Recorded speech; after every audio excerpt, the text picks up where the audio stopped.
وأود أن أشير هنا إلى موضوع خطير يتمثل بوجود مخططات إسرائيلية لإقامة دولة في قطاع غزة وهدنة طويلة الأمد، وهو المشروع القديم الجديد. موسى أبو مرزوق القيادي في حركة حماس توجه من قطاع غزة إلى الدوحة لبحث عقد اتفاقية تهدئة طويلة الأمد مع إسرائيل.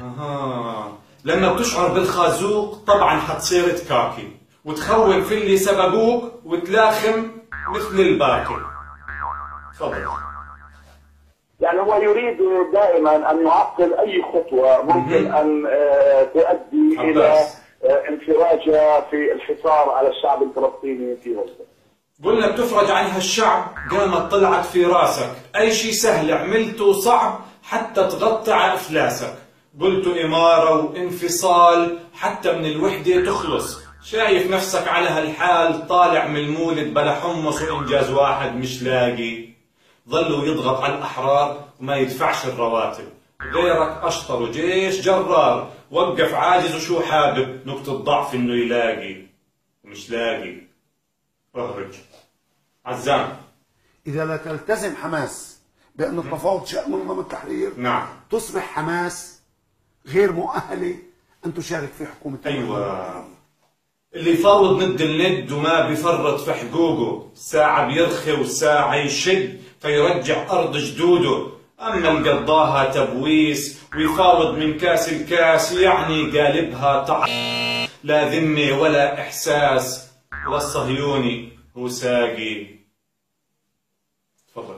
حكومة الدكتور رامي الحمد الله لم تقم بواجباتها ولم تلتزم بالتزاماتها تجاه شعبها وليس لها حضور على الأرض الفلسطينية. هناك خلل داخل الحكومة بصراحة.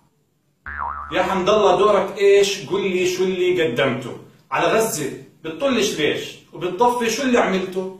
الحكومة أسباب متعددة تقتضي إعادة تشكيلها. الرئيس أبو مازن أبلغنا ذلك بنفسه أمس في اجتماع المركزية. بجرد قلم بيشطبوه وبإمضى بيرجع تاني شكله الضفي عزبة أبوه وغزة ضرة يا إخواني وقال حكومة وفاقي. احكي شوف.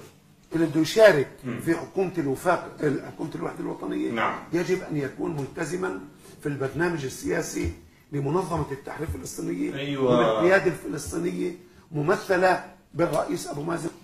بدكم حكومة على الكيف وبالشروط الرباعية، تنفش ريشها وقت الصيف وتبوبس في الشتوية وتلقى وظلك كاكي.